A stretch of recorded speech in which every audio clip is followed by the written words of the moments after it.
በስመ አብ ወወልድ ወመንፈስ ቅዱስ አሐዱ አምላክ አሜን። በስመ አብ ወወልድ ወመንፈስ ቅዱስ አሐዱ አምላክ አሜን። በስመ አብ ወወልድ ወመንፈስ ቅዱስ አሐዱ አምላክ አሜን። ሰላም ሰላም ስትራሉ ለእግዚአብሔር ከመይ ትውዕሉ ከመይ ተምስዩ አነ አምላክ ይመስገን ሰላምየ እንኳዕ ጽሕና ናጾመ ነንውየ ጾምና በሰላም ጀሚሩ በሰላም ይፈጽመና እግዚአብሔር አምላክና ባርከስ እንደማዕንቲ ጾመ ነነዌ ትብል የዘልኩም መጽለኹሞ ሓቢርና ንጽንሕ። ነነዌ እዛ አውሮባ ጸግሒ ጢግሮስ ወይ ድማ ሚሶፓትሚ እትርከብ ጥንታዊት ከተማ ብናምሩድ ዝተመሰረተት ከተማ እያ። ዘፈፀራት ምዕራፍ 10 ፍቅዲ 11 ክሳብ 12 ናይ ኣሶር መንገሻ ከተማ ኮይና ኣዝዩ ገፊሕን ጽቡቕን ከተማ እዩ ነይሩ። ንውሓት መንደቕ ከተማ 12 ኪሎ ሜትር ዝበጽሕ እንትኸውን ኣብ ልዕሊ ድማ ንጉስ ሰናክሬም ብዙሕ ህንጻታት ሰሪሑሉ እዩ። ዮሐንስ ምዕራፍ 4 ፍቅዲ 11 ዮናስ ምዕራፍ 4 ፍቅዲ 11 ዮናስ ማለት ርግቢ ማለት እዩ። ብኻልኣይ ኢዮርብኦም ዘመነ መንግስት ዝነበረ ነቢይ እዩ። ኢዮርብኦም ሰሪያውን ኣበራሩ ናይ እስራኤላውያንን ወሰን ክምለስ ትንቢት ተዛረበ። ናይ ዮናስ መንበሪ ገዝኡ ኣብ ገሊላ እትርከብ ብግትሒፈር ከተማ ነበረ። ነቢይ ዮናስ ናብ ነነዌ ዝተለኣኸ ህዝቢ ነነዌ ምእንታ ክንስቱ እዩ ናብ ባቢሎን መንግስቲ ብ612 ክፍለ ነታ ከተማ ድማ ኣጥፊኡ ኣፍራስ ማለት እዩ። ነቢይ ዮናስ ንእግዚኣብሔር ከም ዝተኣዘዞ ንኻልኣይ ግዜ ከዓ ተስእ ናብ ነነዌ ናብታ ዓባይ ከተማ ኪድ ኣነ ዝነግረካ ስብከት ስበኸላ በሎ። ሕጂ ደኣ ነቢይ ዮናስ እንቢ ክብል ኣይከኣለን፣ ምክንያቱ ትእዛዝ እግዚአብሔር ስለ ዘይፈጸመ 3 መዓልትን 3 ለይትን ኣብ ከብዲ ዓሳ ቀኒዩ እዩ። እንበይ እንተበለ ካብኡ ዝኸፍአት መከራ ስለ ዝረኽቦ እሺ ኢሉ ድማ ከደ። ከምቲ ቃል እግዚአብሔር ዝነገሮ ተሲኡ ናብ ነነዌ ከደ። ነነዌ ግና መንገዲ 3 መዓልቲ እትወስድ የመና ዓባይ ከተማ ነበረት። ነቢይ ዮናስ ናብታ ከተማ ከኣቱ መንገዲ ሓንቲ መዓልቲ ምስ ተጓዓዘ ኣብ ውሽጢ እዘን 3 መዓልቲ እዚኣተን ነነዌ ክትግልበጥ እያ ኢሉ ኣዋጅ ኣወጀ። ሰብኣ ነነዌ ከዓ ንእግዚአብሔር ጾሙ ጸሎት ኣዋጅ ኩሎም ሰባት እውን ካብ ዓበይቶም ክሳብ ንኣሽቱ ወጮ ወይ ከዓ ጸሊም ልብሲ ተኸዲኑ እዚ ወረ እዚ ናብ ንጉስ ነነዌ በጽሕ።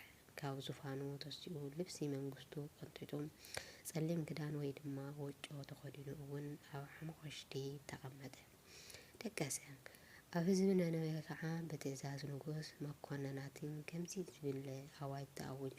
ሰብ ወይ እንስሳ ሓደ እኳ እኽሊ ይኹን ሳዕሪ ኣይጥዓም። መጓሰ ከፍቲ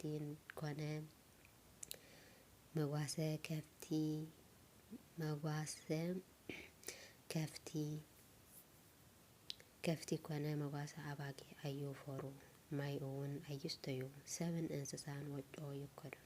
ኣብኡ ኢሎም ድማ ናብ እግዚአብሔር የእዩ በለ። ናብ እግዚአብሔር እንተ ተነሲሕናን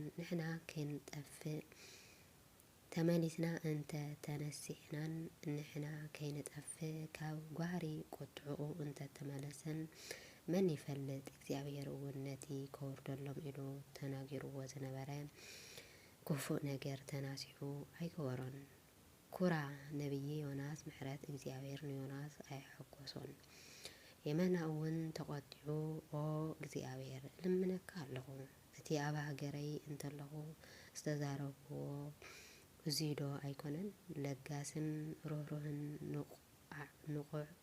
ንቁጥዕ ድንጉይን በዓል ዓብይ ምሕረትን ክፍኣት ካብ ንምጻእ እናተነስሐ ኣምላኽ ከም ዝኾንካ ስለ ዝፈለጥኩ እየ። ኣቐዲመ ናብ ተርሲስ ወይ ድማ ኢስፔን ዝሃደንኩ በለ ነቢይ ዮናስ። እግዚአብሔር እምበር ከስ ሕዚ ካብ ህይወት ምንባርሲ ሙማት ይሕሸኒ እዩ እሞ ልምነካ ኣለኹ ንነፍሰይ ካባይ ውሰዳ ኢሉ ጸለየ ነቢይ ዮናስ። እግዚአብሔር ድማ ብሱርካ ክትቁጣዕ ዶ ይግበአካ እዩ በሎ። ነቢይ ዮናስ ከዓ ካብታ ከተማ ንወገን ምብራቕ ኣቢሉ ወፅሐ እሞ ኣብኣ ተቐመጠ። ንባዕሉ ድማ ዳስ ገበረ። ናብታ ከተማ ዝወርዱ መዓት ክርኢ ከዓ ኣብ ትሕቲ ጽላል ሓምሓም ተቐመጠ። እግዚአብሔር ኣምላኽ ከዓ ንዮናስ ርእሱ ክተጽልለሉ እሞ ካብ ጭንቁ ክተንሕኖም ኢሉ ሓንቲ ተኽሊ ሓምሓም ኣብቆለሉ ኣብ ልዕሊኡ ከም ተዓቢ ድማ ገበራ። ነቢይ እውን በታ ተኽሊ ሓምሓም የመና ተሓጐሰ። ግና ንጽባሒቱ ምስ ወግሐ ኣምላኽ ሓሰኻ ኣዳልዩ ነታ ተኽሊ ድማ እቲ ሓሰኻ በልዓ። ንሳ ከዓ ነቐጸት። ፀሓይ ምስ በረቐት ድማ እግዚአብሔር ዝቃጸሎ ንፋስ ምብራቕ ኣዳልወሉ። እታ ፀሓይ ከዓ ንነቢይ ዮናስ ርእሱ ክሳዕ ዘወርወር ወቕዐቶ። ንሱ እውን ንባዕሉ ሞት ተመነዮ። ካብ ብህይወት ምንባርሲ ምሟት ይሕሸኒ በለ። እግዚአብሔር ከዓ ንነቢይ ዮናስ ብሓቂ ብዛዕባ እታ ተኽሊ ሓምሓም ክትቁጣዕ ዶ ይግበአካ እዩ በሎ። ነቢይ ዮናስ ድማ ክሳዕ ሞት ክቁጣዕ ይግበአኒ እዩ በሎ። ንስኻ በታ ዘይደኸምካላ ዘይዕበኻያን ብሓንቲ ለይቲ ዝበቖለት ብሓንቲ ለይቲ ድማ ዝጠፍአት ተኽሊ ሓምሓም ሓዚንካ ኣነኸ ነቲ ዓባይ ከተማ ነነዌ የማንም ካብ ጸጋምን ክፈልዮም ዘይኽእሉ ካብ 120,000 ዝበዝሑ ህዝቢ ብዙሓት እንስሳ ዘለዎም ከተማ ክርህርህ ዶ ኣይግበንን በሎ። እግዚአብሔር ንነቢይ ዮናስ ጾም ነነዌ ህዝቢ ነነዌ ዝተመሰለሉ ጥራሕ ዘይኮነስ ነቢይ ዮናስ እውን ናብታ እግዚአብሔር ምሕረት ክልእኸላ ዝደለየ ዝነበረ ከተማ ኣስኮር ብናይ 3 መዓልቲ ንስሓ ዝኣተወላ እያ። ነቢይ ዮናስ ንብዱል ናይ ንስሓ ግዜ ንምሃብ እግዚአብሔር ኣብ ከብዲ ዓሳ 3 መዓልቲ ኣጽኒሕዎ። ድሕሪ እተን 3 መዓልቲ ከዓ ከምቲ ኣነ ንዓኻ ዝመራሕኹኻ ነዞም 120,000 ህዝቢ እውን ምሕረት ክልእኸሎም ንበደሎም ነጊርካ ናብ ንስሓ ከም ዝምለሱ ግበሮም በሎም። ነቢይ ዮናስ ድማ ከምቲ ዝተባህሎ ገበረ። ምሕረት ዝጠመየት ነፍሲ ምሕረት ክትሰብኽ ኣይኸብድን እዩ። ራህራህ እግዚአብሔር ኣምላኽ ዝረኣየ ነቢይ ዮናስ ድማ ነቲ ብኃጢአት ረኺሳ ንፈጣሪኣ ትሕዝን ዝነበረት ከተማ ኣስኮር ወይ ድማ ነነዌ ካብ ርስሓታ ዘጸሪ መልእክተኛ እግዚአብሔር ኮይኑ ናብኣ ኣተወ። ነነዌ ናይ ኣሕዛብ ከተማ እያ። እግዚአብሔር ናይ ኣሕዛብ ህዝብን እግዚአብሔር ኣምላኽ ኣፍቃሪ መሓሪ ከም ዝኾነ ካብ ዝተገለጸ ከተማ ነነዌ ሓንቲ እያ። ኣብዚ ዘመን ዘለናኸ ሰባት ከመይ ኢና ዘለና?